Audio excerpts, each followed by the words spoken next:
యెరెమీయా గ్రంథంలో నుండి 51వ అధ్యాయము మొదటి 5 వచనాలు మొదటగా మనం చదువుకుందాం. యెరెమీయా గ్రంథంలో నుండి 51వ అధ్యాయము మొదటి 5 వచనాలు మొదటగా మనం చదువుకుందాం.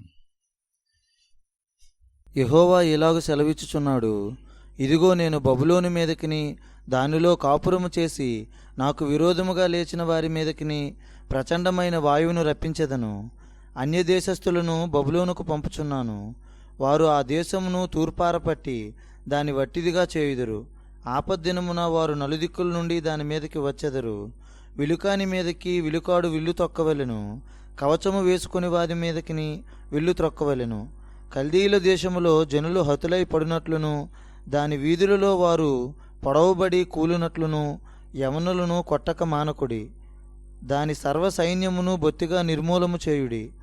తమ దేవుడును సైన్యములకు అధిపతియునగు యెహోవా ఇశ్రాయేలు వారిని యోధా వారిని విసర్జింపలేదు గాని ఇశ్రాయేలు పరిశుద్ధ దేవునికి విరోధముగా తాము చేసిన అపరాధముతో వారి దేశము నిండి ఉన్నది. చాలు. సో ఈ రోజున 51వ అధ్యాయం విషయాలు మనం చూసుకుందాం. 50వ అధ్యాయం అలాగనే 51వ అధ్యాయం మనం చూసుకున్నట్లయితే ఇక్కడ బబులోను రాజ్యం పైన దేవుడు తీర్పు తీర్చినటువంటి ఆ విషయాన్ని ఇక్కడ ఇర్మియా ద్వారా దేవుడు ప్రకటిస్తున్నాడు. 50వ అధ్యాయంలో ఏ విషయం అయితే మనం చూస్తామో అదే విషయము 51వ అధ్యాయంలో కూడా దేవుడు ఇంకొంచెం డీటెయిల్డ్గా కొన్ని విషయాలు అక్కడ బబులోను రాజ్యం గురించి మాట్లాడడం మనం చూస్తున్నాం. అందులో ఇక్కడ దేవుడు మాట్లాడుతూ ఏం చెప్తాడంటే, నేను ఇజ్రాయెల్ దేశాన్ని నేను మర్చిపోలేదు, నేను విడిచిపెట్టాలన్న మాటను ఇక్కడ దేవుడు మాట్లాడుతున్నాడు. ఇప్పుడు చూడండి, మనం అర్థం చేసిన విషయం ఏంటంటే, దేవుడు మిగిలినటువంటి రాజ్యాలకు తీర్పు తీర్చేటప్పుడు బబులోను రాజ్యాన్ని దేవుడు వాడుకున్నాడు. ఆ తర్వాత ఒక టైం వచ్చినప్పుడు ఈ బబులోను రాజ్యానికి కూడా దేవుడు తీర్పు తీరుస్తున్నటువంటి విషయాన్ని ఆ గ్రంథం యొక్క చివరిలో కూడా దేవుడు మాట్లాడడం బైబిల్ మనం చూస్తున్నాం. ఇప్పుడు ఎందుకు దేవుడు చివరిలో దీని గురించి మాట్లాడుతున్నాడంటే, సహజంగా ఏంటంటే దేవుడు మనుషు తీర్పు తీర్చేటప్పుడు ఎవరో ఒకరిని, ఏదో ఒక రాజ్యాన్ని, ఎవరో ఒకరిని దేవుడు వాడుకోవాలి. కాబట్టి దేవుడు బబులోను రాజ్యాన్ని దేవుడు ఏర్పాటు చేసుకున్నాడు. అయితే అందులో ఉంటుంటే ఒక మనుషులకు ఒక ప్రాబ్లం ఏంటంటే, ఒకసారి ఆ బబులోను రాజ్యం దేవుడు విస్తారంగా చాలా కాలము దేవుడు వాడుకునేసరికి సహజంగా ఇజ్రాయేల్ ప్రజలకే కావచ్చు, లేదంటే యూదా ప్రజలకు కావచ్చు, లేదంటే ప్రపంచ దేశాలకు కావచ్చు, ఎలాంటి ఆలోచన వాళ్ళకి సహజంగా వస్తుందంటే, బహుశా బబులోను రాజ్యము చాలా గొప్పది అనుకోవచ్చు, లేదు అనుకుంటే బబులోను రాజ్యం యొక్క దైవములు చాలా గొప్పవని వాళ్ళు ప్రపంచం అనుకుంటూ ఉండొచ్చు. అందుకనే దేవుడు ఇక్కడ చివరిలో ఈ బబులోను రాజ్యమును గురించి కూడా దేవుడు చివరిలో ప్రకటిస్తున్నాడు. అలా ప్రకటించేటప్పుడు కూడా దేవుడు స్పెసిఫిక్గా ఏమని చెప్తున్నాడంటే, ఇది కూడా నా తీర్పులో ఒక భాగమే అని దేవుడు చెప్తున్నాడు క్లియర్గా. ఇప్పుడు చూడండి, ఈ విషయము దేవుడు ఇక్కడ బబులోను రాజ్యం తీర్పు తీర్చేటప్పుడు దేవుడు యాక్చువల్గా బబులోను రాజ్యముతో మాత్రమే మాట్లాడలేదు, కానీ ప్రపంచం ఉండే రాజ్యాలతో కూడా దేవుడు ఇదే విషయాన్ని తెలియజేస్తున్నాడు.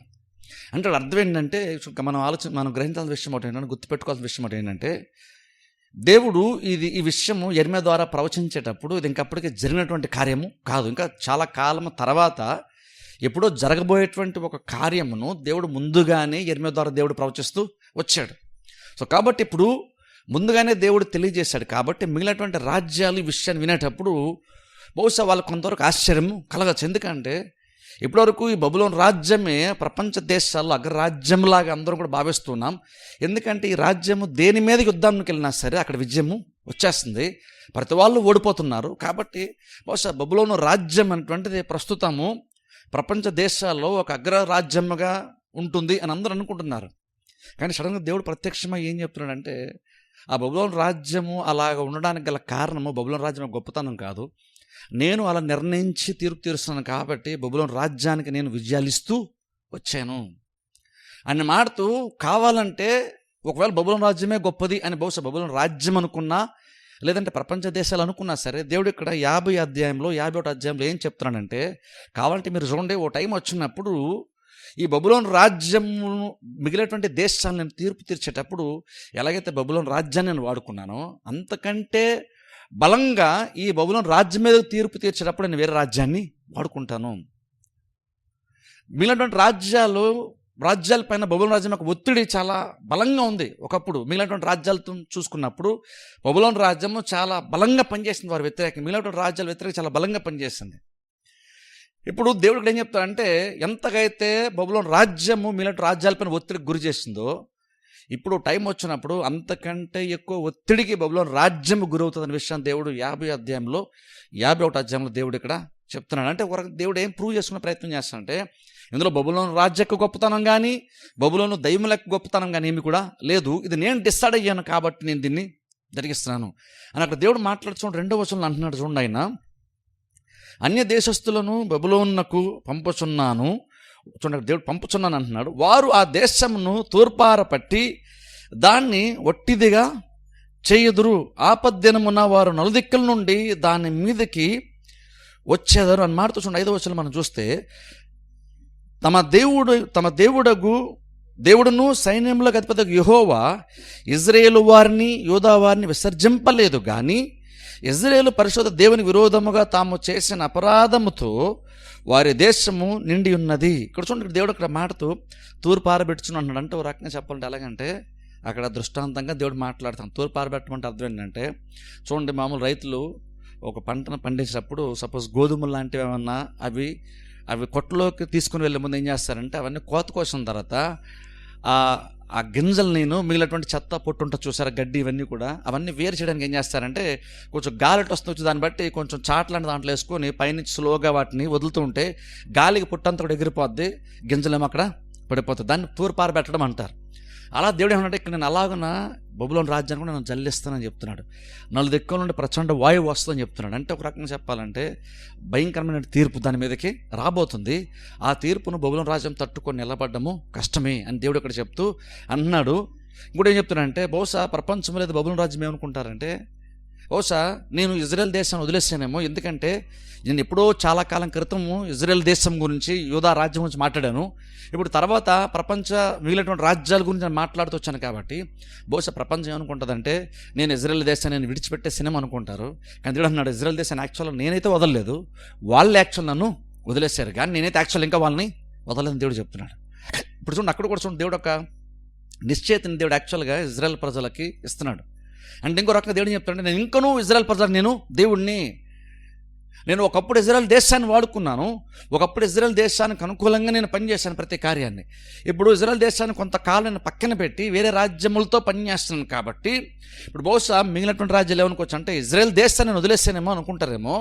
నేను యాక్చువల్గా ఇజ్రాయెల్ దేశాన్ని నేనైతే యాక్చువల్గా వదలలేదు, వాళ్ళు నన్ను వదిలేశారు, కానీ నేను ఇంకా వాళ్ళనైతే నేను వదలలేదని దేవుడు చెప్తున్నాడు. ఇప్పుడు చూడండి, 6వ వచనం చదువుకుందాం, 6 నుంచి 8 వరకు చదువుకుందాం. మీరు దాని దోషములలో పడి నశింపకుండునట్లు బబులోనులో నుండి పారిపోవుడి, మీ ప్రాణములు రక్షించుకొనుడి. ఇది యెహోవాకు ప్రతీకార కాలము, అది చేసిన క్రియలను బట్టి ఆయన దానికి ప్రతీకారం చేయుచున్నాడు. బబులోను యెహోవా చేతిలో సర్వభూమికి మత్తు కలిగించు బంగారు పాత్ర అయి ఉండెను. దాని చేతి మద్యమును అన్యజనులు త్రాగి మత్తిల్లి ఉన్నారు. బబులోను నిమిషమాత్రంలోనే కూలి తొత్తునీరాయను. దానిని చూచి అంగలార్చుడి, అది స్వస్థత నుండినేమో. దాని నొప్పి కొరకు గుగ్గులము తీసుకొని రండి. చాలు. ఇక్కడ చూడండి, మనం గమనించినట్లయితే ఇక్కడ దేవుడు మాట్లాడుతున్న 7వ వచనంలో బబులోను యెహోవా చేతిలో సర్వభూమికి మత్తు కలిగించు బంగారు పాత్ర అయి ఉండెను.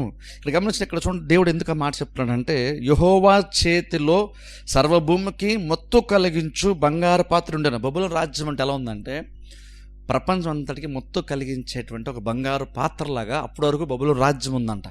అంటే బేసిక్ దాని మీనింగ్ ఏంటంటే దేవుడు యాక్చువల్ ఏం ప్రయత్నం చేశాడంటే తీర్పు వచ్చేటప్పుడు మిగిలినటువంటి రాజ్యాలు ఎలా ఉన్నాయంటే ఎంత మత్తులో ఉన్నాయంటే బబులోను రాజ్యము వారి రాజ్యాల మీదకి వచ్చే వరకు కూడా వారికి కొంచెం కూడా క్లూ లేదు, వాళ్ళకి కొంచెం కూడా అవగాహన లేదు. వాళ్ళు ఏమనుకునే వాళ్ళు అంటే వాళ్ళు మేము బాగానే ఉన్నాము, మా రాజ్యము పలానా స్థలంలో ఉంది కాబట్టి, లేదా మాకు ఇంత బలం ఉంది కాబట్టి, మాకు ఇంత జ్ఞానం ఉంది కాబట్టి మాకు ప్రాబ్లం ఏమీ లేదు అనేటువంటి ఒక ఏదైతే స్థితిలో ఉన్నారో ఆ స్థితి గురించి దేవుడు మారుతా అంటున్నాడు. అది దేవుడు బబులోను రాజు యొక్క బబులోను రాజు యొక్క చేతికి ఒక బంగారు పాత్ర, అంటే మత్తును కలిగించేటువంటి ఒక పాత్రను దేవుడు బబులోను రాజు యొక్క చేతికి ఇచ్చాడట. ఆ రాజు చేతిలో అందరూ అప్పటివరకు ప్రపంచ దేశాలందరూ కూడా తాగారు. తాగడం వల్ల ఏమైంది, వారికి మత్తు ఉంది. అంటే బేసిక్ అర్థం ఏంటంటే వారు యాక్చువల్గా ఏమి జరగబోతుందో వాళ్ళు తెలుసుకోలేని, గ్రహించలేనటువంటి స్థితిలో ప్రపంచ దేశాలు ఒకప్పుడు ఉన్నాయి.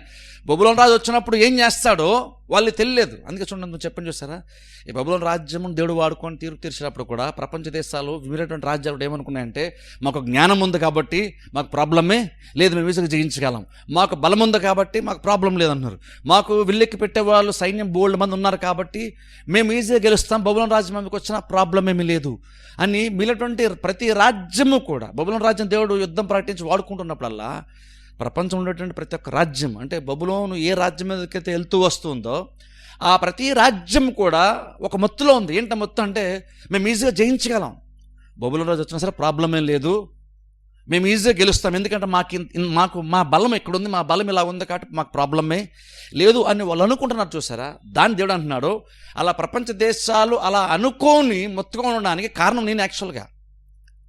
ఎందుకంటే నేను బబులోను రాజు యొక్క రాజ్యం యొక్క చేతికి నేను ఒక పాత్ర ఇచ్చాను, ఆ పాత్రలోనే ప్రతి ఒక్క రాజ్యము తాగుతూ వచ్చారు కాబట్టి వాళ్ళకి మత్తు వచ్చింది. కాబట్టి ఏం జరగబోతుందో వాళ్ళు గ్రహించలేని స్థితిలో వాళ్ళు ఉన్నారు. అందుకనే ప్రతి వాళ్ళు కూడా ఓడిపోతూ వచ్చారని దేవుడు ఇక్కడ చెప్తున్నాడు. యాక్చువల్గా కొంచెం కింద మనం చదివితే తర్వాత ఒక టైం వచ్చిన దేవుడు అని చెప్తానంటే, ఒకప్పుడు ఎలాగైతే బబులోను రాజ్యం యొక్క చేతికి బంగారు పాత్ర ఇచ్చాడు, ఆ పాత్రలోనే ప్రతి వాళ్ళు తాగి మొత్తులయ్యారు.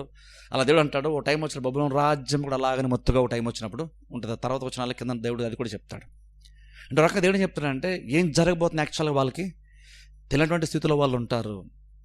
ఎందుకు అలా ఉంటారు అంటే, యాక్చువల్ ఇక్కడ పనిచేసేది దేవుడు కాబట్టి వాళ్ళు ఏమనుకుంటారంటే, సహజంగా మనుషులతో పోల్చుకుంటాం కాబట్టి, ఒక రాజ్యం ఇంకొక రాజ్యంతో మాత్రం పోల్చుకుంటాం కాబట్టి, భౌతికమైన మనుషులమో భౌతికమైన దాంతోనే పోల్చుకుంటాం కాబట్టి ఏమనుకుంటామంటే, నాకు ఇక్కడ ఇంత బలం ఉంది, వాళ్ళకి అక్కడ అంత బలము లేదు కాబట్టి ఈ విషయంలో నాకు డోకా లేదు, ఈ విషయం నాకు ప్రాబ్లమే లేదు అని కొన్నిసార్లు మనుషులముగా ఏంటంటే మనం వాళ్ళతో పోల్చుకొని మనకున్నటువంటి ప్రత్యేకతను బట్టి, వాళ్ళు లేనటువంటి దానిని బట్టి మనం కొన్నిసార్లు ఏంటంటే ధైర్యాన్ని సంపాదించే ప్రయత్నం చేస్తాం.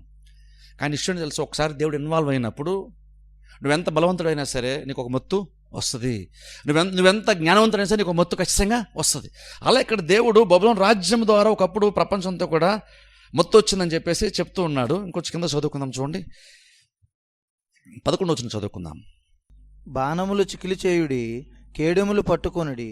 బబులోనును నశింపచేయుటకు యెహోవా ఆలోచించుచున్నాడు. మాదీయుల రాజుల మనస్సును దాని మీదకి రేపుచున్నాడు. అది యెహోవా చేయు ప్రతిదండన, తన మందిరమును గూర్చి ఆయన చేయు ప్రతిదండన. బబులోను ప్రాకారముల మీద పడుటకై ధ్వజము నిలవబెట్టుడి. కావలి బలము చేయుడి, కావలి వారిని పెట్టుడి, మాటులను సిద్ధపరచుడి. బబులోను నివాసులను గూర్చి తాను సెలవిచ్చిన దానిని బట్టి యెహోవా తీర్మానము చేసిన పని తాను జరిగింపబోచున్నాడు. విస్తార జలముల యొద్ద నివసించుదానా, నిధులు సమృద్ధి గలదానా, నీ అంతము వచ్చినది, అన్యాయ లాభము నీకిక దొరకదు. గొంగలి పురుగులంత విస్తారముగా మనుష్యులతో నేను నిన్ను నింపినను, శత్రువులు నీ మీద కేకలు వేయుదురు. నా జీవము తోడని సైన్యములకు అధిపతియగు యెహోవా ప్రమాణము చేసి ఉన్నాడు.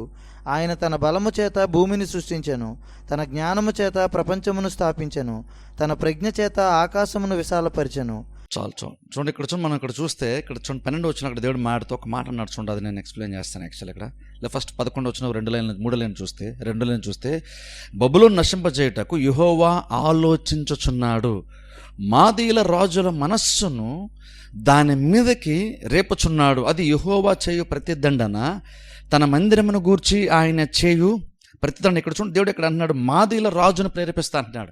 ఎంతకీ బబులోను రాజ్యాన్ని దేవుడు తీర్పు తీర్చినప్పుడు ఎంతకీ ఏ రాజ్యాన్ని వాడుకుంటున్నాడు అంటే, ఇక్కడ మాదీయుల యొక్క రాజ్యాన్ని దేవుడు వాడుకుంటాడంట. ఈ రాజ్యాన్ని వాడుకుని దేవుడు అంట తీర్పు తీరుస్తాను అన్నాడు, ప్రతిదండం నేను చేస్తానని చెప్తున్నాడు అని చెప్తే అక్కడ మాటతో చూడండి అంటున్నాడు. చూడండి అక్కడ ఇంకొక కొంచెం కింద నేను చదివితే అక్కడ చూడండి 11 వచ్చిన 3 లైన్ చూస్తే, మాదీయుల రాజు యొక్క మనస్సును దాని మీదకి రేపుచున్నాను, అది యెహోవా చేయు ప్రతిదండన అని. ఇక్కడ చూడండి, ఇక్కడ దేవుడు అంటే యాక్చువల్గా 2 లైన్లు చూస్తే ఆలోచించుచుంటాను. చూడండి, యెహోవా ఆలోచించుచున్నాడు, దేవుడు అటు ఆలోచిస్తున్నాడంట. యాక్చువల్గా ఆలోచిస్తున్న వస్తుంది, యాక్చువల్గా ఏంటంటే దేవుడు ప్లాన్ చేస్తున్నాడంట. యాక్చువల్గా ఇప్పుడు చెప్పండి చూసారా, దేవుడు మాదీయుల యొక్క రాజును దేవుడు ప్రేరేపిస్తున్నాడు. ఎవరి మీదకి? బబులోను రాజ్యం మీదకి వెళ్ళడానికి దేవుడు ప్రేరేపిస్తున్నాడు. ఇప్పుడు దేవుడు అంటే యాక్చువల్గా ఏం చేస్తున్నాడు, నేను ఆలోచిస్తున్నాను అంటున్నాడు. ఆలోచించడానికి అర్థం ఏంటంటే నేను ప్లాన్ చేస్తున్నాను దేవుడు చెప్తున్నాడు. అంటే ఎందుకు ఆ మాట ఎందుకు మనకి ఇంపార్టెంట్ తెలుసా? దేవుని యొక్క ఆలోచన యాక్చువల్గా ఏ మనిషి ఏ రాజ్యం నిరర్ధకము చేయలేము. ఎందుకంటే దేవుని యొక్క జ్ఞానము అంత బలమైంది, దేవుని యొక్క జ్ఞానం అంత గొప్పది. కాబట్టి దేవుడు ఒకసారి నేను ప్లాన్ చేస్తున్నాను అన్నాడంటే అర్థం ఏంటంటే, ఎంతమంది దాన్ని ఆటంకపరచాలని చూసినా, ఎంతమంది ఎన్ని రకాల ఉద్దేశాలతో ఆలోచించినా సరే అది యాక్చువల్గా మనుషులకు ఉద్దేశాలు జరగవు. బాబెల్ గోపురం చూడండి, మనుషులు చాలా పకడ్బందీగా ప్లాన్ చేశారు. వాళ్ళు మంచి ఉద్దేశం, అందరికీ ఒకే మనసు వచ్చింది, అందరూ ఐక్యతగా ఉన్నారు, అందరూ ఒకే ఉద్దేశంతో పనిచేయాలన్నట్టు ఆలోచనతో వచ్చారు. వాళ్ళు ఆల్మోస్ట్ చాలా వరకు వాళ్ళు సక్సెస్ సాధించారు. ఇప్పుడంటే దేవుడు సీన్లోకి రానంత వరకు మాత్రమే వాళ్ళు సక్సెస్ఫుల్గా ముందుకి వెళ్ళారు. కానీ ఒకసారి దేవుడు ఆ యొక్క బాబెల్ గోపురం విషయంకి వచ్చి, దేవుడు నేను ఆలోచిస్తున్నాను, నేను దిగి చూస్తానని దేవుడు ఎప్పుడైతే ఒక్కసారి అందులోకి ఎంటర్ అయ్యాడో ఆయన మొత్తం అంతా కూడా తారుమారు అయిపోయింది. అంటే అర్థం ఏంటంటే, దేవుడు రానంత వరకు మనిషి ఎంత గొప్పగా ప్లాన్ చేసినా సరే అది ఓకే, కానీ ఒకసారి దేవుడు వచ్చేసిన తర్వాత చివరిగా దేవుడు ఏం చెప్పాడు అది మాత్రమే జరుగుతుంది. అదే ఇక్కడ దేవుడు అంటున్నాడు, నేను ఆలోచిస్తుంటే అర్థం ఏంటంటే, నేను ఊరిలో తొందరపడిపోయి ఏదో ఈరోజు రేపు గబుక్కొని వచ్చేసి ఏదో చేద్దామని ట్రై చేసి మళ్ళీ ఇది అవ్వలేదు కాబట్టి ఇంకోటి చేద్దాం అని అలాగే నేను పని చేయను. నేను ఒక్కసారి ఉద్దేశం నేను కలిగి ఉన్నానంటే, ఒకసారి నేను ఆలోచించానంటే అర్థం ఏంటంటే, ఇంక అది మనుషులు ఎన్ని రకాలుగా ఎలాగ ఆలోచించుకుంటున్నా సరే చివరికి అల్టిమేట్గా మాత్రము నేను ప్లాన్ చేసుకుంది మాత్రమే జరుగుతుంది. ఇప్పుడు చూడండి, దేవుడు ఆలోచించిందే జరుగుతుంది. నాకు బెస్ట్ ఎగ్జాంపుల్ ఏంటి తెలుసా? సిలువే. సిలువ అంటే ఒక మంచి కార్యం, అది దేవుని యొక్క ఉద్దేశము. మనుషులకు రక్షణ ఇవ్వడానికి దేవుడు ఆ ఉద్దేశాన్ని కలిగి ఉన్నాడు. ఇప్పుడు ఆ ఉద్దేశం యాక్చువల్ దేవుడు నెరవేర్చినప్పుడు ఎలాంటి వారి ద్వారా దేవుడు సిలువ కార్యము తన ఉద్దేశం నెరవేర్చాడు అంటే, దేవునికి తనకి చిత్తం నాకు అనుకూలమైన వారిని కాదు, యేసుక్రీస్తుని వ్యతిరేకించేటువంటి వారి ద్వారానే దేవుడు తన చిత్తాన్ని జరిగించుకునే రక్షణ అనేటువంటి ఒక గొప్ప కార్యాన్ని ప్రపంచాన్ని దేవుడు ఇచ్చాడు. ఒకసారి ఆలోచించండి, దేవుడు ప్లాన్ చేశాడు. మనం అనుకుంటామంటే దేవుడు ప్లాన్ చేశాడు, మనుషులు కోఆపరేట్ చేయాలి, తన ప్రజలు ఎవరైనా ఉంటే వాళ్ళు సహకరిస్తేనే ఆ కార్యం జరుగుతుంది అనుకుంటాం. కానీ దేవుని యొక్క ప్లాన్స్ ఎంత గొప్పగా ఉంటాయంటే, ఆయన అమలుపరిచే విధానం ఎంత గొప్పగా ఉంటుందంటే, మనుషులు అంతమంది ఆ ప్లాన్ పాడు చేద్దామని చూసినా సరే చివరికి అవుట్పుట్ వచ్చేసరికి మాత్రము దేవుడు అనుకున్నది మాత్రమే జరుగుతుంది. అది కొంతమంది అనుకూలంగా ఉండొచ్చు దేవుని యొక్క ఆలోచనకి, లేదా కొంతమంది వ్యతిరేకంగా ఉండొచ్చు. అల్టిమేట్గా ఎవరెలా ఉన్నా సరే అల్టిమేట్గా ఇద్దరిని అవసరంతో ఒకటిగా దేవుడు చేసి దేవుడు తన చిత్తాన్ని దేవుడు జరిగించుకోగలడు. అది దేవుడు ఆలోచిస్తానంటే, దేవుడు ఉద్దేశం కలిగి ఉన్నాడంటే ఆయన సమర్థత అలాంటిది. అంటే దేవుడు నేను ఆలోచిస్తాను అన్నాడు అంటే అర్థం ఏంటంటే, ఇంకా దేవుడు ఒకసారి నేను ఆలోచిస్తున్నాను అన్నాడు అంటే అర్థం ఏంటంటే ప్లాన్ చేస్తున్నాను అన్న అర్థం. దేవుడు ప్లాన్ చేసినట్టు అర్థం ఏంటంటే, ఇంకా ఎంతమందిని రకాలుగా ప్రయత్నాలు నానా విధములుగా ప్రయత్నం చేసినా సరే, మంచివాడు చెడ్డవాడు అయినా ఎవరైనా సరే ఎన్ని రకాలుగా ప్రయత్నాలు చేస్తున్నా సరే అల్టిమేట్గా దేవుడు అనుకుంది ఖచ్చితంగా దేవుడు జరిగించే తీరుతాడు. దాని బెస్ట్ అందుకే సిలువ అన్నాను. అని చూడండి, ఎందుకంటే సిలువలు ఎవరు చాలామంది వ్యతిరేకించారు, కానీ వ్యతిరేకిస్తూ యేసుక్రీస్తుని వ్యతిరేకిస్తున్నటువంటి వారి ద్వారానే దేవుడు ప్రపంచానికి రక్షణని అందించాడు. అదేం చెప్తుంటే దేవుని యొక్క జ్ఞానమును అది బయలుపరుస్తుంది. దేవుడు ఒకసారి ఒకటి ఆలోచించాలంటే ఎంత బాగా దేవుడు దాన్ని అమలుపరచగలడో. దేవుడు కేవలం ఆలోచించడం మాత్రమే కాదు, ఆలోచించినటువంటి దాన్ని చాలా సమర్థవంతంగా దేవుడు నెరవేరుస్తాడు. అదే ఇక్కడ దేవుడు చెప్తున్నాడు. నేను ఆలోచించిన అర్థం ఏంటంటే, ఎన్ని రకాలుగా బబులోను రాజ్యం ప్రయత్నం చేసినా సరే వాళ్ళు అనుకుంది జరగనే జరగదు, ఎందుకంటే అటువంటి నేను అనుకుంది ఖచ్చితంగా జరిగే తీరుతుంది అని దేవుడు మాట్లాడుతూ చూడండి. ఇక్కడ 15వ వచనంలో దేవుడు మాట అంటున్నాడు చూడండి, నా జీవము తోడని సైన్యములకు అధిపతిగా యెహోవా ప్రమాణము చేయుచున్నాడు. ఆయన తన బలము చేత భూమిని సృష్టించెను, తన జ్ఞానము చేత ప్రపంచమును స్థాపించెను, తన ప్రజ్ఞ చేత ఆకాశమును విశాలపరిచెను. ఆయన ఆజ్ఞ ఇయ్యగా జలరాశులు ఆకాశ మండలములో పుట్టును, భూమ్యాంత భాగములలో నుండి ఆయన ఆవిరి ఎక్కజేయును, వర్షము కలుగునట్లుగా ఆయన మెరుపులు పుట్టించును, తన ధనాగారములో నుండి గాలిని రావించును. ఇక్కడ గమనించండి, తెలివిలేక ప్రతి మనుష్యుడు పశుప్రాయుడు, పోతపోయి ప్రతివాడును తాను చేసిన విగ్రహమును బట్టి అవమానముందును, అతడు పోతపోసినది మాయా రూపము, దానిలో ప్రాణమేమియూ లేదు, అవి ఆశను చెడగొట్టు మాయా కార్యములు, విమర్శ కాలమున అవి నశించిపోవును. యాకోబునకు స్వాస్థ్యమగువాడు వాటి వంటి వాడు కాడు. ఇక్కడ గమనించండి, ఇక్కడ దేవుడు 15వ వచనం మనం చూసుకున్నప్పుడు అక్కడ దేవుడు విగ్రహాల గురించి, విగ్రహాలు చేసేటువంటి వ్యక్తుల గురించి దేవుడు మాట్లాడుతున్నాడు, తనతో పోలుస్తున్నాడు. ఇప్పుడు చూడండి, ఇక్కడ దేవుడు యాక్చువల్గా చెప్పాలంటే ఇక్కడ రాజ్యంతో పోల్చలేదు, దైవములతో పోలుస్తున్నాడు. తాను ఎంత ప్రత్యేకమైన వాడు చెప్తున్నాడు. అలా చెప్తూ విగ్రహాల గురించి మాట్లాడుతున్నాడు, అలా విగ్రహాలు చేసేవారి గురించి దేవుడు మాట్లాడుతుంటున్నాడు. అక్కడ చూడండి, దేవుడు మాట్లాడుతున్నాడు, తన బలం గురించి మాట్లాడుతున్నాడు, తన జ్ఞానం గురించి మాట్లాడుతున్నాడు, తన ప్రజ్ఞ గురించి కూడా దేవుడు మాట్లాడుతున్నాడు. అలా మాడుతూ ఆయన ఎంత గొప్పవాడు చెప్తున్నాడు, ఆయన ఎలాగ సృష్టించాడో, ఎలా ప్లాన్ చేసి నడిపిస్తున్నాడో ప్రతిదీ ఆయన అనుకుంటే ఇలా జరుగుతుంది దేవుడు చెప్తూ అప్పుడు అంటున్నాడు. పక్కన మరలా పోసి మనుషులు తెలియలేదు, అందుకే వాళ్ళు ఏం చేశారు తెలుసా, వాళ్ళు ఒక విగ్రహాన్ని చేసి పోసి విగ్రహాన్ని చేసి ఆ విగ్రహాన్ని వాళ్ళు దేవుడు అని అంటున్నారు. మనుషులు తెలివి లేకపోవడాన్ని బట్టి విగ్రహాలు చేసి అవి దేవుళ్ళు దైవములు అని చెప్పేసి వాటిని పూజిస్తున్నారని దేవుడు మాట అంటున్నాడు. చూడండి, ఇక్కడ 15వ వచనంలో మనం చూస్తే 18వ వచనంలో అవి ఆశను చెడగొట్టు మాయా కార్యములు, అవి ఆశను చెడగొట్టు, విగ్రహాలు అంటే ఆశను చెడగొడతాయండి. అంటే అర్థం ఏంటంటే, చాలామంది ఏంటంటే విగ్రహాలే దేవుడు అనుకొని నమ్ముతారు, చూసారా, నమ్మి ఆ విగ్రహాలు ఏవో చేస్తాయి అనుకొని పాపం ఆశపడి వాటిని పూజిస్తూ నానా రకాలైనటువంటి సేవలు విగ్రహాలు చేస్తుంటారు. ఆ విగ్రహాలు దేవుళ్ళు అనుకొని దైవములు అనుకొని చాలా నమ్మకం వాటి పెట్టుకుంటారు, చూసారా. కానీ దేవుడు అంటున్నాడు, ఒక టైం వచ్చి ఏం చెప్తుందంటే వారు మోసపోతారు, వారి విగ్రహాలు వారు మోసం చేస్తాయి. ఎందుకంటే అవి మాయస్వరూపులు. అంటే అర్థం ఏంటంటే అవి యాక్చువల్గా ఏమీ చేయలేవు, కానీ ఏదో ఆ దేవతలను ఆ దేవుళ్ళను మేము నమ్ముకున్నాం, విగ్రహాలు మేము నమ్ముకున్నాం కాబట్టి ఏదో జరుగుతుందేమో అనుకుంటున్నారు. కానీ మీరు ఎంతైతే మీ దేవుడి పైన మీరు ఆశ పెట్టున్నారో మీ ఆశ భంగం అయిపోతుంది. దేవుడు చెప్తున్నాడు, మీ ఆశ నిరాశ అయిపోతుంది. ఎందుకంటే ఆ వాటికి ఆ విగ్రహాలు దైవములు కాదు కాబట్టి మీ ఆశను నెరవేర్చగలిగేటువంటి సామర్థ్యం వాటికి లేదు. ఓ పక్కన మీరు నాతో పోల్చూడండి, నా జ్ఞానం ఎలాంటిది, నా బలం ఎలాంటిది, నా ప్రజ్ఞ ఎలాంటిది. మీరు దాంతో పోల్చి చూసుకున్నప్పుడు నేను సమస్తాన్ని సృష్టించాను చూసారా, ఇది భూమిలోంచి నీళ్లు ఆవిరిగా మారి ఆకాశంలోకి వెళ్తున్నాయి, అదే మళ్ళీ వర్షంగా వస్తుంది. ఇంత జ్ఞానంతో, నా ప్రజ్ఞతో, నా బలముతో నేను ఇంతలా సృష్టిని ఇలాగ చక్కగా సృష్టించాను. ఈ సృష్టి వలన నా బలం ఏంటో తెలుస్తుంది, సృష్టి వలన నా జ్ఞానము, నా ప్రజ్ఞ ఏంటో తెలుస్తుంది. ఇప్పుడు పక్కన మీరు చూడండి, విగ్రహాలు చూడండి, అవి మీరు పోస్తున్నారు, మీరు తయారు చేస్తున్నారు. మీకు జ్ఞానం లేదు కాబట్టి మీరు తయారు చేసేటువంటి అవన్నీ కూడా మీరు అనుకున్నటువంటి మీ కోరికలు నెరవేరిస్తే, మీ ఆశలను తీరుస్తాయని అనుకుంటున్నారు. అవి మీరు చేశారు, కానీ మీ ఆశలు తీరుస్తాయని మీరు అనుకుంటున్నారు. మీకు అసలు తెలివే లేదు, మీకు అసలు జ్ఞానమే లేదు. కాబట్టి ఒక టైం వచ్చినప్పుడు ఖచ్చితంగా మీ ఆశ భంగం అయిపోద్ది అని దేవుడు చెప్తూ అప్పుడు చూడండి 19 వచ్చిన మరలా అంటున్నాడు, యాకోబునకు స్వాస్థ్యమగు వాడు వాటి వంటి వాడు కాడు. సరే, మళ్ళీ వెంటనే దేవుడు పోలుస్తూ అంటున్నాడు, యాకోబునకు స్వాస్థ్యంగా ఉన్నటువంటి వాడు అంటే యెహోవా దేవుని గురించి మాట్లాడుతూ అలాంటోడు కాదు ఆయన, అంటే ఎలాంటోడు, విగ్రహాలు లాంటి వాడు కాదు. ఇంకో విషయం చెప్పిన అక్కడ దేవుడు మాట్లాడుతున్నాడు, యాకోబునకు స్వాస్థ్యమగు వాడు అన్నాడు. చూడండి అక్కడ దేవుడు చూడండి ఎంత గొప్పగా మాట్లాడుతున్నాడు తెలుసా. యాకోబు యొక్క దేవుడు అనొచ్చు, మనకు అర్థమవుతుంది. యాకోబు యొక్క దేవుడు అంటే మనకు తెలుస్తుంది. కానీ యాకోబునకు స్వాస్థ్యమగు వాడు అన్నాడు అంటే అర్థం ఏంటంటే, యాక్చువల్గా ఇక్కడ దేవుడు ఒక రకంగా చెప్తానంటే, నార్మల్గా మనం బైబిల్ చూసినప్పుడు ఇజ్రాయేల్ దేశం గురించి ప్రజలకు దేవుడు మాట్లాడుతూ వాళ్ళు నా సొత్తు, నా ప్రజలని దేవుడు జనరల్గా మాట్లాడడం మనకు తెలుసు. కానీ యాక్చువల్లీ ఇక్కడ దేవుడు కూడా తన పొజిషన్ని ఇజ్రాయెల్ ప్రజలతో చూస్తున్న రిలేషన్ గురించి దేవుడు మాట్లాడితే ఏం చెప్తున్నాడంటే, నేను వారి సొత్తు అంటున్నాడు. ఇప్పుడు అర్థం ఒకసారి ఆలోచించండి. ఇజ్రాయెల్ ప్రజలు నా సొత్తు అని అనుకుంటే మనకు అర్థమవుతుంది. ఎందుకంటే ఇజ్రాయెల్ మనుషులందరూ కూడా అల్టిమేట్గా దేవుని యొక్క సృష్టిలో భాగము. వాళ్ళు కూడా దేవుని నమ్మారు కాబట్టి ఆ మనుషులు దేవుని యొక్క సొత్తు అని మనం అనుకోవచ్చు. ఎందుకంటే దేవుడు గొప్పోడు కాబట్టి మన అందరం కూడా ఆయన సొత్తు అండి. ఆయన చేశాడు, మనందరం ఆయన చేతుకున్నటువంటి వాళ్ళము, ఆయన మీద మనం ఆధారపడే వాళ్ళం కాబట్టి మనందరూ ఆయన సొత్తు అంటాం. అది కూడా చాలా మంచి విషయమే.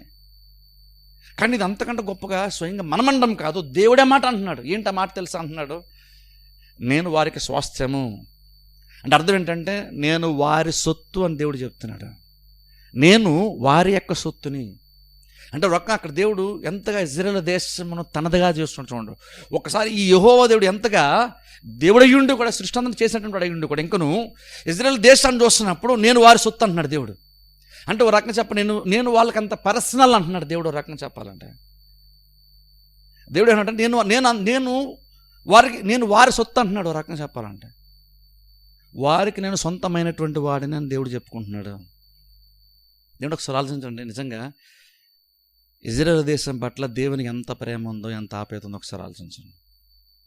మీరందరూ నా సొత్తు అండా సరే, ఎవరు కూడా కాదని, ఎందుకంటే అందరినీ దేవుడు చేశాడు కాబట్టి. కానీ దేవుడు ఆయన ఇజ్రాయెల్ ప్రజలను చేస్తుంటూ కూడా ఆయన ఏ పొజిషన్లో తన్ను తాను తీసుకెళ్ళి పెట్టుకున్నాడు అంటున్నాడు, నేను మీ సొంతం, నేను మీ సొత్తు అని దేవుడు చెప్పుకుంటున్నాడు. ఇవి ఇక్కడ ఒక పక్కన మిగిలినటువంటి దేవుళ్ళ గురించి చూస్తే విగ్రహాన్ని వాళ్ళు చేశారు కాబట్టి, వాళ్ళు తీసుకెళ్ళి ఎక్కడ పెడితే అక్కడ ఉంటాయి కాబట్టి ఆ విగ్రహాలు వారి సొత్తు. కానీ ఇక్కడ దేవుడు మాట్లాడుతున్నాడు, నీ ఇంత జ్ఞానము, ఇంత బలం, ఇంత ప్రజ్ఞ కలిగినటువంటి నేను ఇజ్రాయెల్ ప్రజల యొక్క స్వాస్థ్యము, నేను వారి సొత్తు, నేను వారికి సొంతమైనటువంటి వాడను, నేను వారికి చెందినటువంటి వాడను అంటే రకంగా ఆలోచించిన. నిజంగా ఆ మాట దేవుడు అన్నాడంటే అర్థం ఏంటంటే, దేవుడు నిజంగా ఇజ్రాయెల్ దేశం పట్ల ఎంత ప్రేమ ఉంటే, ఎంత అక్కర ఉంటే దేవుడు అలా మాట్లాడు. ఒకసారి ఆలోచించండి. వాళ్ళ పట్ల ప్రేమ ఉంది కాబట్టి మీరు నా సొత్తు అంటున్నాడు దేవుడు అంటున్నాడు కాదు. అక్కడ ఎంతగా దేవుని ప్రేమ ఉందని అంటున్నాడు, నేను మీ సొత్తు అంటున్నాడు దేవుడు. అలా మాటతో నేను వారి స్వాస్థ్యమగు వాడను అంటున్నాడు దేవుడు. ఒక రకంగా ఏంటంటే, ఇప్పుడు ఒక ఆస్తి ఉందనుకోండి, ఒక రకంగా చెప్పాలంటే ఇజ్రాయెల్ ప్రజలకి నిజంగా ఏదన్నా బలము, ధైర్యము, స్వాస్థ్యం ఏదైనా ఉందంటే దేవుడే. ఎందుకంటే సర్వం ఆయనలోనే ఉన్నాయి. అందుకని నేను వారికి స్వాస్థ్యం అంటున్నాడు. అంటే అర్థం ఏంటంటే, ఒక రకంగా మనం ఏం గ్రహించాలంటే, మనం నిజమైన దేవుని తెలుసుకున్నామంటేనే అది ఎంత గొప్ప భాగ్యం మనం అర్థం చేసుకోవాలి. కొన్నిసార్లు దేవుని నమ్ముకున్నాం కానీ నాకు ఏమీ లేదండి, అందరికీ చాలా అందరూ సంపాదించుకుంటున్నారు, నాకు అసలు ఏమీ లేదండి అని కొన్నిసార్లు మనం ఫీల్ అవుతుంటాం. చూసారా, అని అంటాను. యాక్చువల్గా నువ్వు ఎవరిని సంపాదించుకున్నావో దాంతో పోల్చి చూసుకున్నప్పుడు, ఆయనతో పోల్చుకున్నప్పుడు, ఈ ప్రపంచంలో ఎన్ని సంపాదించుకున్నా సరే సమస్తం కూడా ఆయనతో పోల్చినప్పుడు అవన్నీ కూడా అసలు చాలా చీప్ అని చెప్పొచ్చు. వాటన్నీ లెస్ వాల్యూ ఉంటుంది వాటికి. అవి అసలు పెద్ద విలువైనటువంటివే కావు. చాలామంది గొప్ప గొప్ప ఆస్తులు ఉండొచ్చు, కానీ వారికి యాక్చువల్ దేవుడు లేనప్పుడు వాళ్ళకి ఎంత ఉన్నా సరే అంతా కూడా బెస్టే. మనం కొన్నిసార్లు ఏంటంటే, మనం దేవుని నమ్ముకొని కూడా మన దేవుని బట్టి మనకెంత విలువ ఉందో కొన్నిసార్లు మనకే తెలియదు. మన దేవుని యొక్క వాల్యూ మనకే తెలియదు. మనం కూడా నాకేం లేదండి, జస్ట్ నేను దేవుని నమ్ముకుని అంతేనండి, దేవుడు తప్ప నాకేమీ లేవండి. దేవుడు తప్ప నాకేమీ లేవని, ఏమీ లేనందుకు బాధపడద్దు. దేవుడు ఉన్నాడంటే సర్వం నీ దగ్గర ఉన్నట్టే. అది ఇక్కడ దేవుడు చెప్తున్నాడు, నేను వాళ్ళకి స్వాస్థ్యము, యాకోబు నేను స్వాస్థ్యము అని దేవుడు చెప్తున్నాడు. కొంచెం కింద చదువుకుందాం చూడండి. ఇంకా అలాగే ఇప్పుడు మనము 20వ వచనం చదువుకుందాం. గండ్రగొడ్డలి వంటి వాడవు, యుద్ధాయుధము వంటి వాడవు. నీ వలన నేను జనములను విరగ్గొట్టుచున్నాను, నీ వలన రాజ్యములను విరగ్గొట్టుచున్నాను. నీ వలన గుర్రములను రౌతులను విరగ్గొట్టుచున్నాను. నీ వలన రథములను వాటినెక్కిన వారిని విరగ్గొట్టుచున్నాను. నీ వలన స్త్రీలను పురుషులను విరగ్గొట్టుచున్నాను. నీ వలన ముసలివారిని బాలులను విరగ్గొట్టుచున్నాను. నీ వలన యవనులను కన్యకులను విరగ్గొట్టుచున్నాను.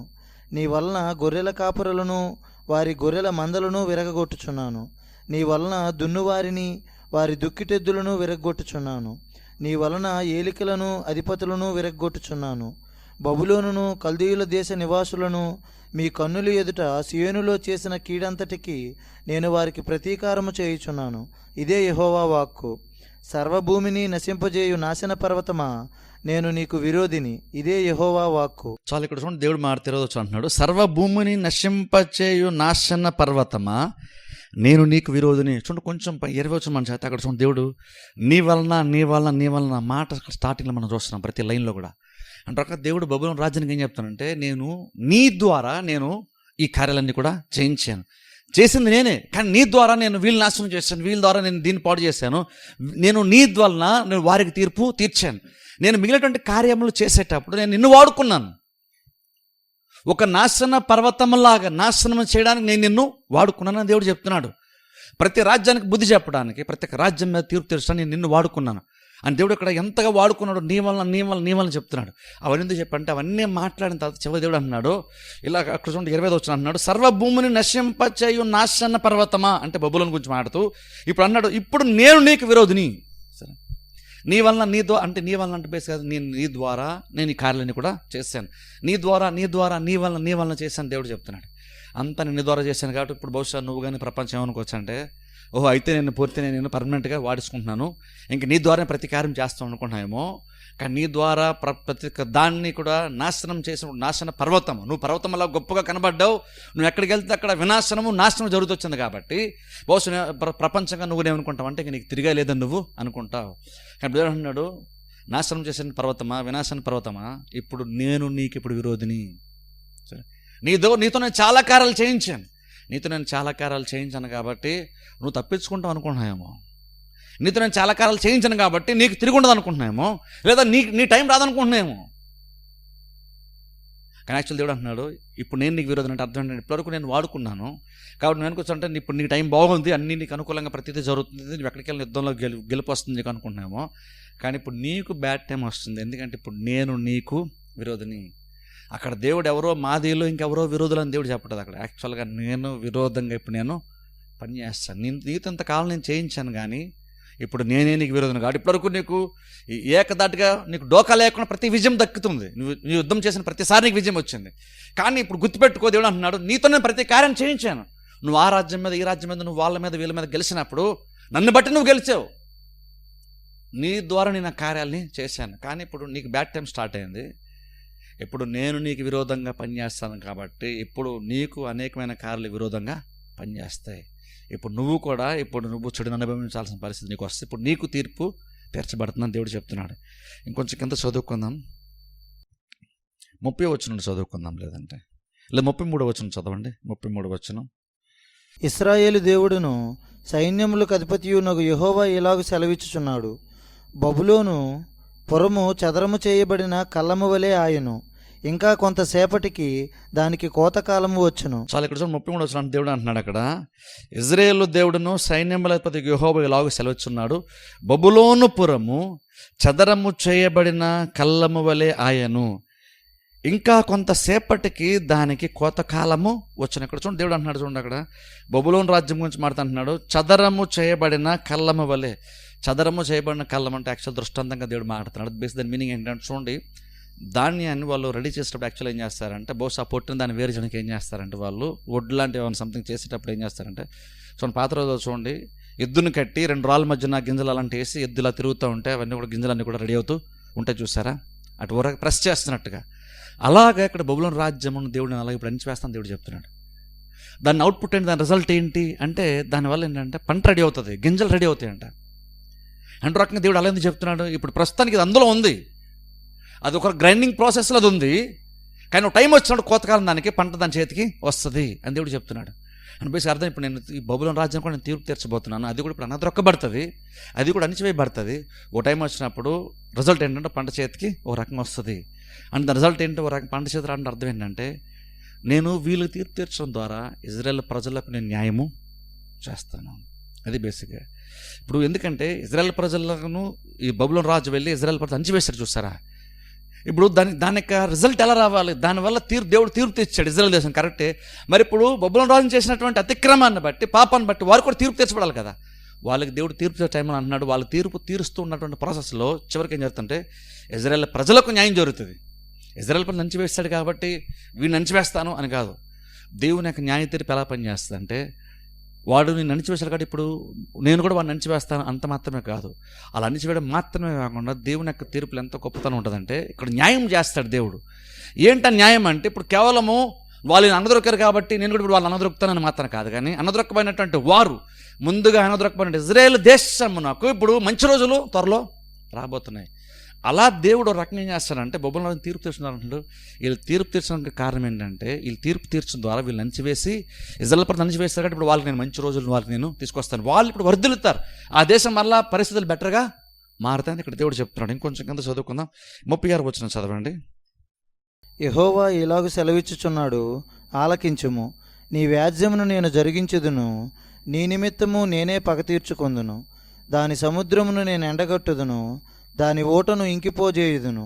బబులోను నిర్జనమై కసువు దెబ్బలుగా ఉండును, నక్కలకు నివాస స్థలమగును, అది పాడై ఎగతాళిక కారణముగా ఉండును.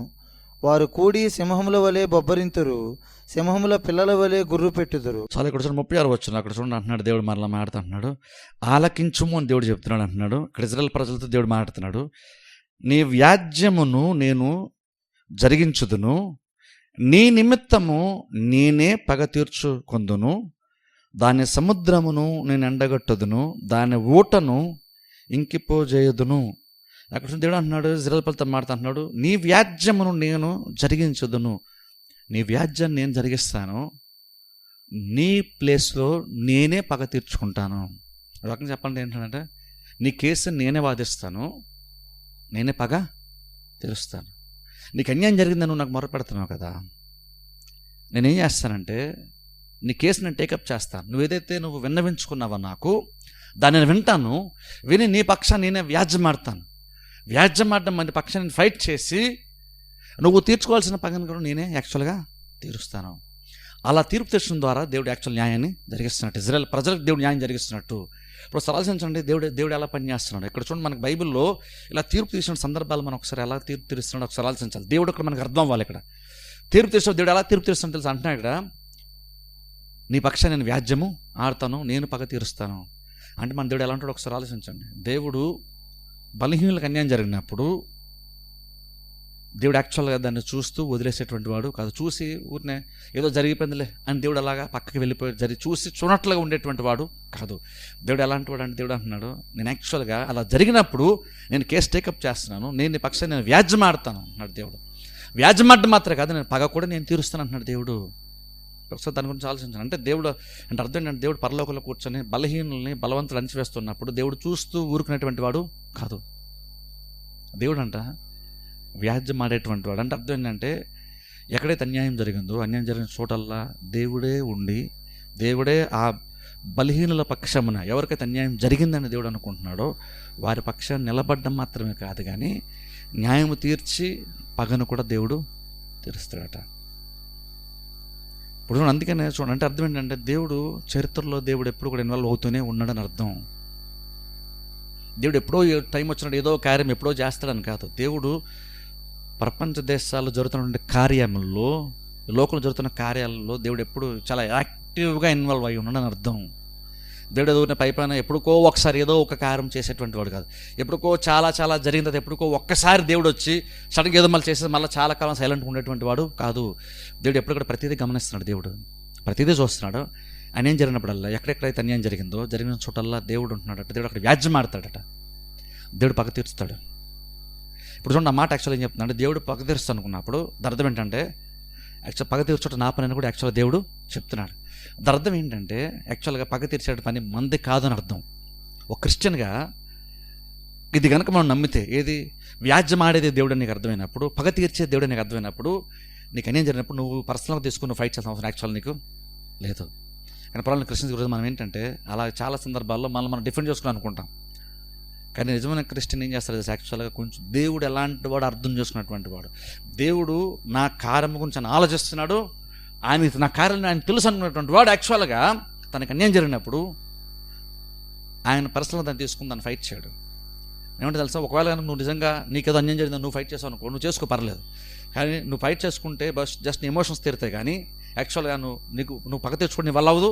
ప్లస్ ఇంకోటి ఏంటంటే నీకు న్యాయం యాక్చువల్గా జరగదు. కానీ అదే కనుక నువ్వు ఫైట్ చేయడం మానేసి నీకు నిజంగా అన్యాయం జరిగిందని నువ్వు అనుకున్నా సరే, నువ్వు దేవుని చేతిలో పెట్టావు అనుకో, నిజంగా దేవుడు వ్యాజ్యమైనటువంటి వాడు కాబట్టి ఆయన కరెక్ట్గా నీ పక్షాన అందరికంటే బెటర్గా ఆయన వ్యాజ్యమాడతాడు. అది మాత్రం కాదు, న్యాయము తీరుస్తాడు. యాక్చువల్గా ఇంకొంచెం అక్కడ పైన చేస్తే అక్కడ ఇజ్రాయెల్ ప్రజలు యాక్చువల్గా ఏంటంటే వాళ్ళు దేవునికి చెప్పుకుంటారంట ఆ విషయం ఏంటి, వాళ్ళకి అన్యాయం జరిగింది అన్న విషయాన్ని వాళ్ళు దేవునికి చెప్పుకుంటారని బైబిల్ మనం చూస్తాం. అలా చెప్పుకున్నప్పుడు దేవుడు అంటాడు, నేను మీ పక్షాన్ని నేను వ్యాజ్యమాడతాను, నేను మీ పక్షాన్ని నేను పగ తీర్చుకుంటాను. అర్థం ఏంటంటే దేవుడు ప్రతిదీ కూడా గమనిస్తాడని అర్థం. దేవుడు ఊరిని అన్యాయం జరిగింది ఎవరేం చేయలేమండి ఇంకంతే అండి అనుకోవద్దు. ఒకవేళ కనుక మనం బలహీనం అనుకుంటే, సొసైటీలో మన బలహీనమే, మన పెద్దగా ఎవరు సపోర్ట్ లేదు, మనకి ఎవరు పెద్దగా సపోర్ట్ చేసేవాళ్ళు లేరు, మన బలహీనం అందుకని అందరూ మన గురించి తక్కువగా మాడతారు, మనం చీప్గా చూస్తారు అనుకుంటే, నేను చెప్తున్నాను దేవుడు ఖచ్చితంగా చూస్తున్నాడు. మనుషులు పెద్దగా పట్టించుకోవచ్చు, మనుషులు నువ్వు చాలా బలహీనం అనుకోవచ్చమ్మా, కానీ నువ్వు బలహీనం అయి ఉండొచ్చు నిజంగానే, కానీ దేవుడికి ప్రతిదీ కూడా గమనిస్తున్నాడు. ఒక వ్యక్తికి అన్యాయం జరిగినప్పుడు, ముఖ్యంగా స్పెసిఫిక్ బలహీనులకు అన్యాయం జరిగినప్పుడు, బలహీనుడు కాబట్టి ఏం చేయలేడు కదా అని చెప్పేసి ఎలా పడితే అలా వ్యవహరిస్తే దేవుడు ఏం చేస్తాడంటే నేను పగ తీరుస్తా అంటున్నాడు. అలా ఇజ్రాయెల్ ప్రజల పక్షాన్ని కూడా దేవుడు మాడుతా అంటున్నాడు. బబులోను రాజ్యం అంటే చాలా బలమైన రాజ్యం, ఒకసారి మీ మీదకి వచ్చినప్పుడు మీరు ఏమీ చేయలేని స్థితిలో మీరు ఉన్నారు. యాక్చువల్ కొంచెం టైం లేదు, కానీ అక్కడ పైన చేస్తే అక్కడ దేవుడు అంటాడు, అంత పెద్ద రాజ్యం బలమైన రాజ్యం మీకు వచ్చినప్పుడు మీరు యాక్చువల్ ఏం చేయలేని స్థితిలో మీరు ఉంటారు. కానీ యాక్చువల్ గుర్తుపెట్టుకోండి, నేను గమనిస్తున్నాను, నేను చూస్తున్నాను, నేను వ్యాజ్యం ఆడతాను, నేను పగ తీరుస్తాను. అందుకంటే చూడండి, ఫస్ట్ ఆఫ్ ఆల్ మనం ఎవరిని అలాగా తక్కువగా మనం ట్రీట్ చేయకూడదు. ఎందుకంటే అలా మనం బలహీనంగా చూసాం అనుకోండి, యాక్చువల్గా దేవుడే మనకు విరోధంగా మారిపోతున్నాడు. ఒకవేళ మనకి అన్యాయం జరిగిందని మనం అనుకున్నాం, మనమే బలహీనం అనుకోండి, వరవలసిన పనులు. ఎందుకంటే అలాగో ఓ టైం వచ్చినప్పుడు దేవుడికి ఖచ్చితంగా న్యాయము తీరుస్తాడు, దేవుడు పగ తీరుస్తాడు, దేవుడు వ్యాజ్యం ఆడతాడు. వ్యాజ్యం అంటే అర్థం ఏంటంటే నీ పక్షాన్ని నిలబడి నీ వైపు ఉండి అవతల వాళ్ళతో దేవుడే ఫైట్ చేస్తాడట. అప్పుడు నిజంగా కనుక నువ్వు బలహీనం అయితే నువ్వు వరవలసిన పనే లేదు. ఎందుకంటే నేను నిజంగా అన్యాయం జరిగినప్పుడు ఓ టైం వస్తే దేవుడు చూస్తున్నాడు, దేవుడు నీ పక్షాన నిలబడతాడు. దేవుడిని పక్షాన నిలబడినప్పుడు అవతల వాళ్ళు ఎంత బలవంతులైనా సరే, అవతల బబులోను రాజ్యం అంత గొప్ప రాజ్యమైనా సరే అది చాలా బలహీనంగా మారిపోతుంది దేవుడు చెప్తున్నాడు. ఇంకొంచెం కింద చదువుకుంటే వెళ్దాం. చూడండి 48వ వచనం చదవండి ఒకసారి చూడండి. 39వ వచనం చదువుకుందాం ఒకసారి. 39వ వచనం. వారు సంతోషించి మేలు కొనక చిరకాల నిద్ర నొందినట్లు వారు దప్పిక కొనగా వారికి మద్యమునిచ్చి వారిని మత్తిళ్ళ చేసేదను, ఇదే యెహోవా వాక్కు. చాలా చూసి ఇప్పుడు చూడండి, బబులోను రాజ్యం దేవుడు మారుతుంటున్నాడు. వారు సంతోషించి మేలు కొనక చిరకాల నిద్ర నొందున్నట్లు వారు దప్పికొనగా వారికి మద్యమునిచ్చి వారిని మత్తిల్లా చేసేది ఇదే యెహోవా వాక్కు. ఇందాక చెప్పండి చూసారా, ఒక బంగారు పాత్రలోని దేవుడు వారికి ఇస్తున్నాడు, వారు మత్తులై ఉంటారని దేవుడు చెప్పండి చూస్తారు. ఎగ్జాక్ట్ అలా ఇక్కడ దేవుడు అంటున్నాడు, వాళ్ళు దాహం వేసినప్పుడు ఇప్పుడు నేను కూడా వాళ్ళ దాహాన్ని తీరుస్తాను. నేను దాహం తీసిన ఎలా ఉంటుందంటే వాళ్ళు కూడా చాలా ఒకలాంటి మత్తు వచ్చేస్తుంది వాళ్ళకి. ఎలాంటి మత్తు అంటే వాళ్ళు అనుకుంటారు, చక్క మేము హ్యాపీగా ఉన్నాం, మేము బ్రహ్మాండం, మేము లైఫ్ని ఎంజాయ్ చేస్తున్నాం, పార్టీ చేసుకున్నాం, హ్యాపీగా ఉన్నాం, మా టైం వచ్చి మేము బ్రహ్మాండంగా ఉన్నాం అనుకుంటున్నారు. కానీ వాళ్ళు తెలిసి దేవుడు ఏమంటున్నారంటే నేను యాక్చువల్గా వారికి మొత్తం ఇచ్చేటువంటి ఒక పాత్ర నేను వారికి ఇచ్చాను, వారి దాహాన్ని నేను తీర్చాను. వారు ఏదైతే వారు ఆశపడి అన్ని రాజ్యాలకు యుద్ధానికి వెళ్ళిపోతున్నాడో నేను వాడి దాహాన్ని తీర్చాను. కానీ ఆ దాహం తీరుతున్నప్పుడు యాక్చువల్ వాడు అనుకుంది జరుగుతున్నాడు, వాడు అనుకుంటున్నాడు బబులోను రాజ్యము. కానీ యాక్చువల్ ఏం జరుగుతుందంటే చివరికి అది మొత్తనేస్తుంది. అది మొత్తనేస్తుంది అంటే అర్థం ఏంటంటే ఒక టైం వచ్చినప్పుడు వాడు ఏ స్థితిలో ఉన్నాడు వాడికి తెలియదు, వాడి విషయం తెలుసుకున్న లోపు అంతా కూడా అయిపోద్ది. అలా అయిపోద్దండి.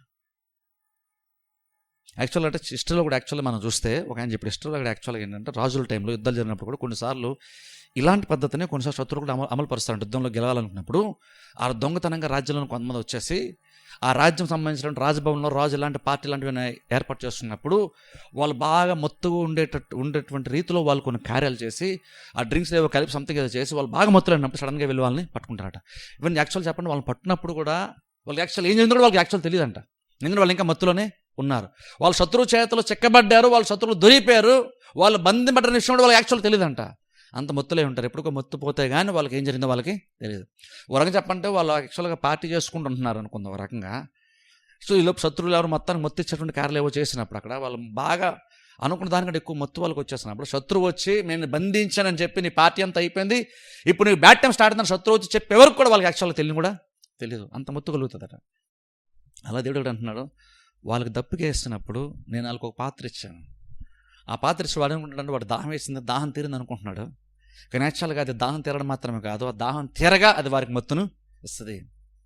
ఇప్పుడు అక్కడ దేవుడు తీర్పు తీసిన విధానం చెప్తాను చూడండి. ఒకసారి మా తీర్పుని ఒకసారి ఎక్స్ప్లెయిన్ చేస్తాను. ఇప్పుడు చూడండి, నిజంగా ఇజ్రాయెల్ ప్రజలు దేవుని విరుద్ధంగా పాపం చేసినప్పుడు దేవుడు బబులోను రాజ్యాన్ని తీర్పు వాడుకున్నాడు. అప్పుడు ఈ తీర్పును ఎలా అర్థం చేసుకోవాలి ఒకసారి ఆలోచించండి. దేవుడు బబులోను రాజ్యాన్ని ప్రేరేపించి బబులోను రాజ్యం ద్వారా బబులోను రాజ్యం వాడుకొని తీర్పు తీర్చినప్పుడు మరలా బబులోను రాజ్యాన్ని దేవుడు తీర్పు తీర్చినాడు అంటే ఇక్కడ అర్థం ఏంటి? దాన్ని ఎలా అర్థం చేసుకోవాలి? ఇజ్రాయెల్ ప్రజలు తప్పు చేశారు కాబట్టి బబులోను రాజు వచ్చాడు, దేవుడు బబులోను రాజ్యాన్ని వాడుకున్నాడు. మళ్ళీ యాక్చువల్ ఇంకా కొంచెం లోతుగా ఆలోచిస్తే మళ్ళీ బబులోను రాజ్యాన్ని దేవుడు శిక్షిస్తున్నాడు. మళ్ళీ ఇది కొన్నిసార్లు మనకు కొంచెం కన్ఫ్యూజ్గా ఉంటుంది. అంటే దేవుడు ఏంటి ఎలా పని చేస్తున్నాడు అంటే దేవుడు కార్యాలు ఒకసారి మనకి క్లియర్గా లేవేమో, క్లారిటీ లేదేమో అనిపిస్తుంది మనకి. వాళ్ళు తప్పు చేసని చెప్పేసి వీళ్ళని వాడుకుని వీళ్ళు శిక్షించాడు, మళ్ళీ ఇజ్రాయెల్ ప్రజలను బబులోను రాజ్యం శిక్షించిందని చెప్పేసి మళ్ళీ బబులోను రాజ్యం దేవుడు శిక్షణ చేస్తున్నాడు. ఓ రకంగా అంతా దేవుడే, మొత్తం అంతా దేవుడే శిక్షణ చేస్తున్నాడు. ఇజ్రాయెల్ దేశం శిక్షించాలంటే న్యాయం ఉంటుంది, ఎందుకంటే వాళ్ళు దేవునికి విరోధంగా ఉన్నారు కాబట్టి వాళ్ళు శిక్షించాడు. శిక్షించడానికి ఎవరినో ఒకరిని వాడుకోవాలి కాబట్టి బబులోను రాజ్యం దేవుడు వాడుకున్నాడు. సరే, అంతవరకు బాగానే ఉంది. మళ్ళీ ఇజ్రాయెల్ దేశం మీద దండయాత్ర చేసి శిక్షించారని చెప్పేసి మళ్ళీ బబులోను రాజ్యాన్ని దేవుడు తీర్పు తెచ్చడం ఏంటి? ఒకసారి మనకు ఆశ్చర్యంగా ఉంటుంది.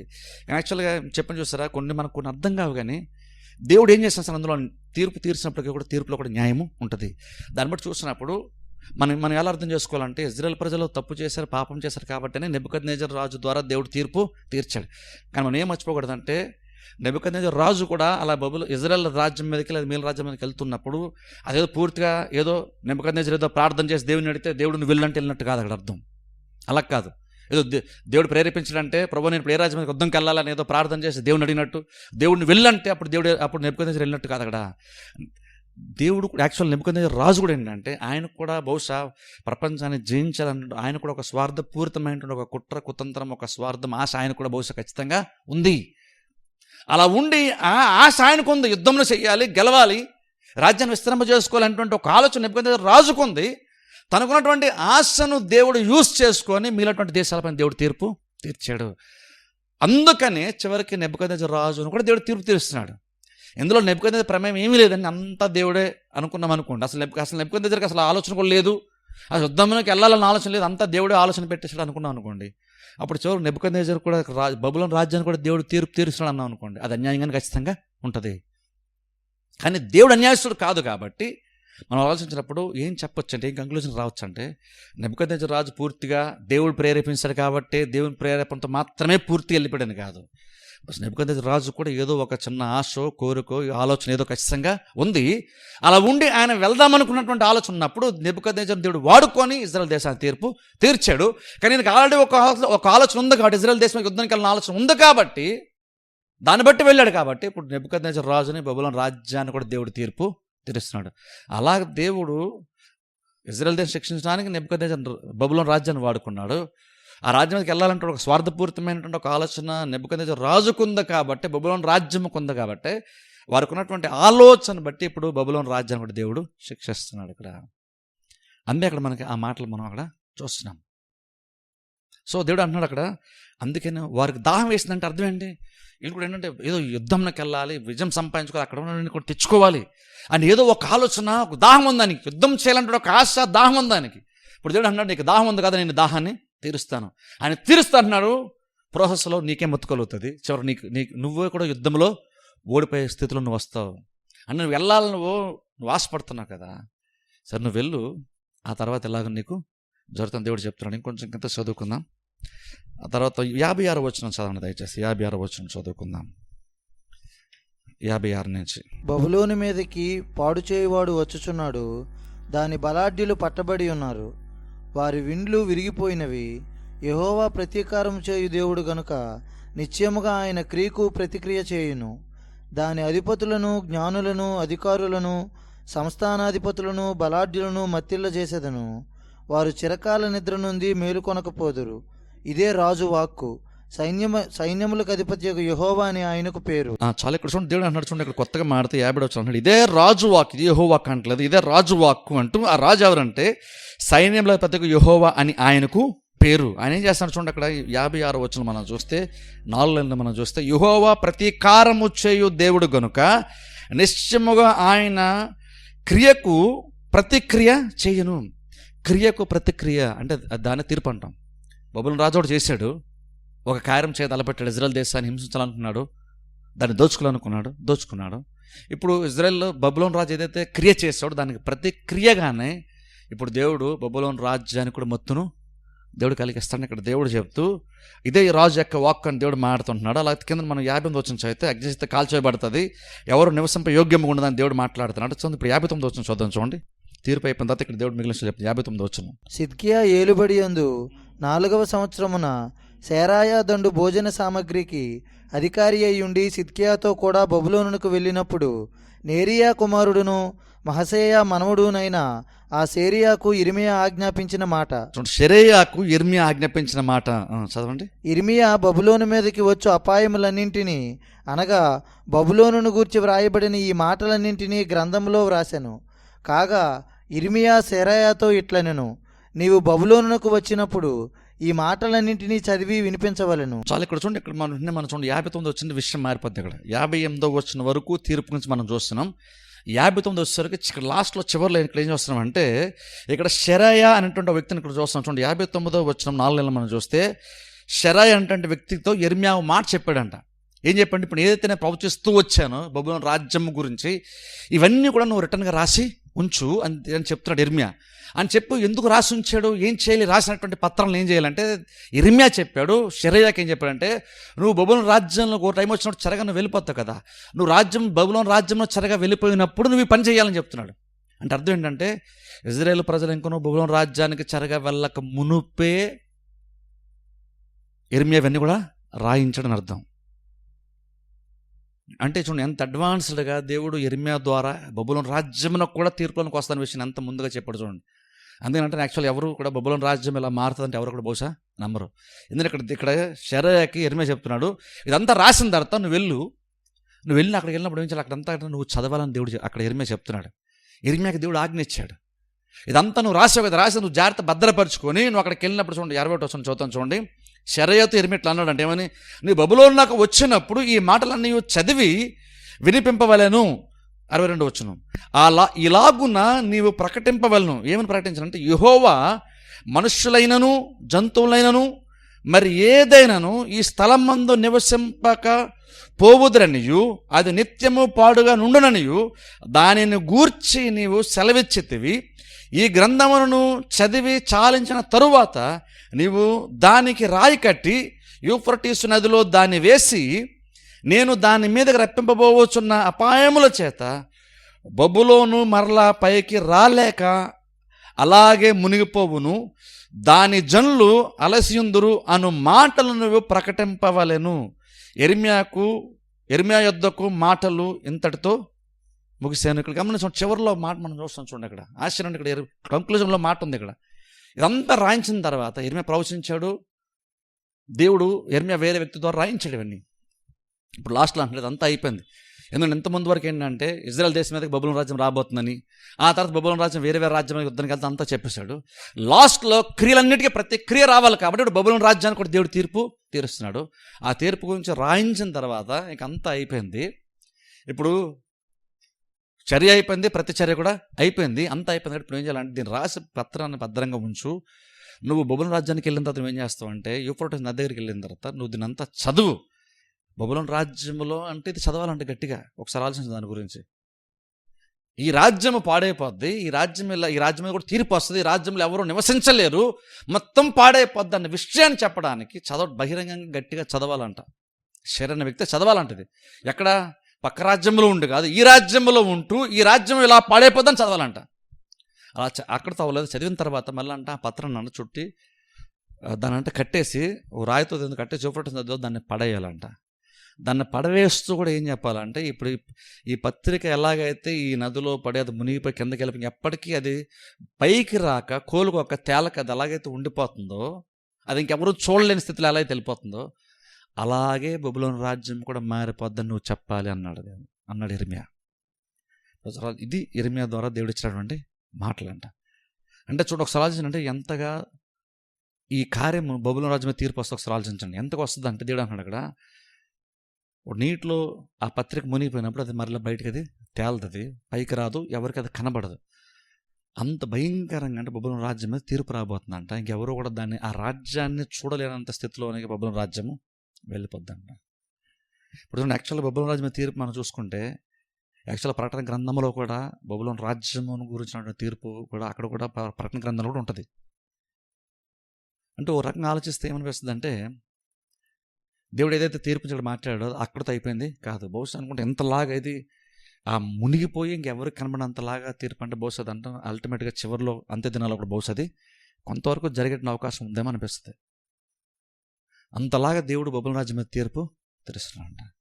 ఒకసారి దీన్ని బట్టి ఆలోచించండి, నిజంగా ఇది గ్రహించండి ఇర్మియాకి ఎలా ఉంటుందో ఒకసారి ఆలోచించండి.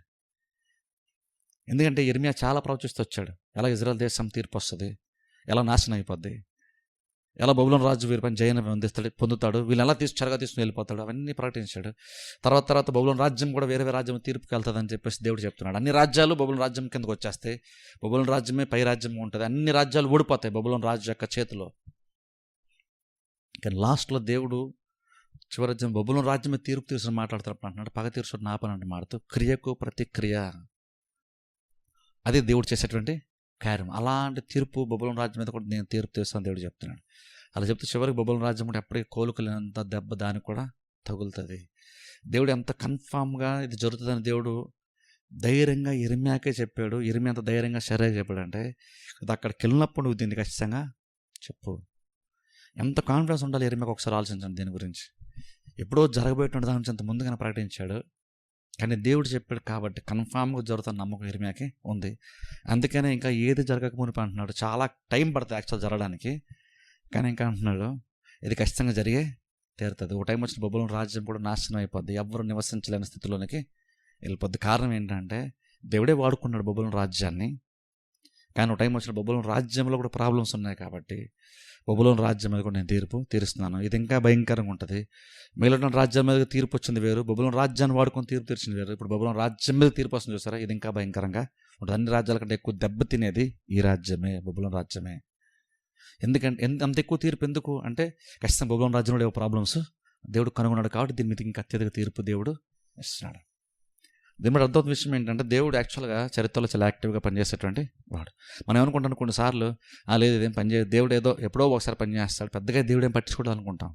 కానీ దేవుడు ప్రపంచ దేశాలని కదా, మన దేశం అని కూడా దేవుని యొక్క దృష్టి ఉంది. దేవుడు ప్రతిదీ చూస్తున్నాడు, మనుషులను చూస్తున్నాడు, దేశాలని, రాజ్యాలని, ప్రపంచాన్ని అంతటిని దేవుడు చూస్తున్నాడు.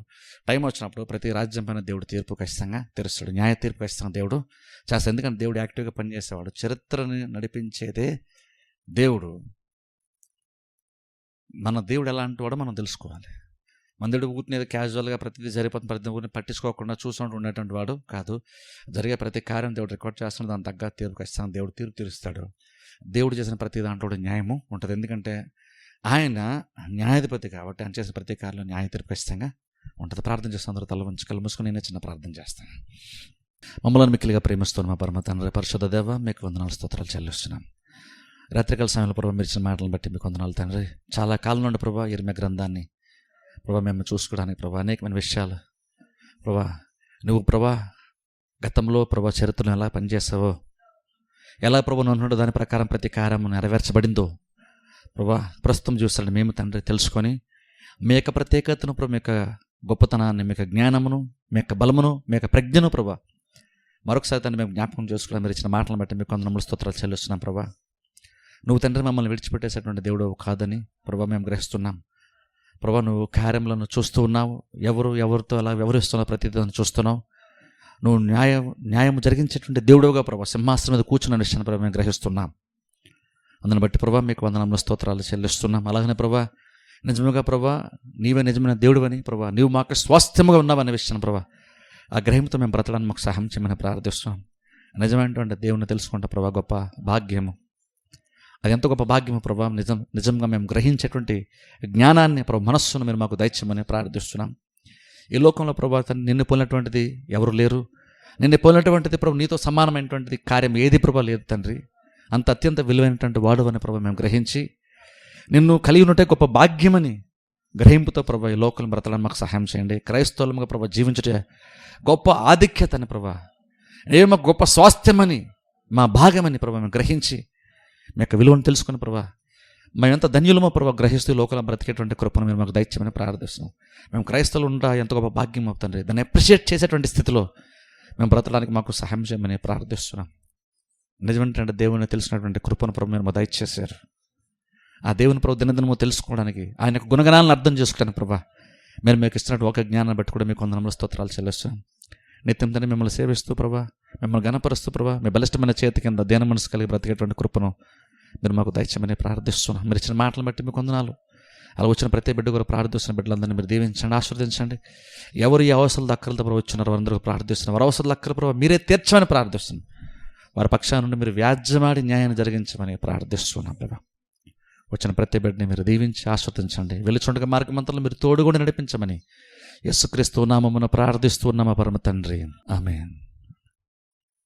స్తోత్రం స్తుతి స్తోత్రం స్తుతి పాత్రుడా నీకే స్తోత్రం. స్తోత్రం స్తుతి స్తోత్రం స్తుతి పాత్రుడా నీకే స్తోత్రం. ఎర్ర సముద్రము పాయలు చేసిన దేవా గొప్ప దేవా, ఆరిన నేలను ప్రజలను నడిపిన దేవా గొప్ప దేవా. ఎర్ర సముద్రము పాయలు చేసిన దేవా గొప్ప దేవా, ఆరిన నేలను ప్రజలను నడిపిన దేవా గొప్ప దేవా. తండ్రి నీకే స్తోత్రం, ప్రభువా నీకే స్తోత్రం. తండ్రి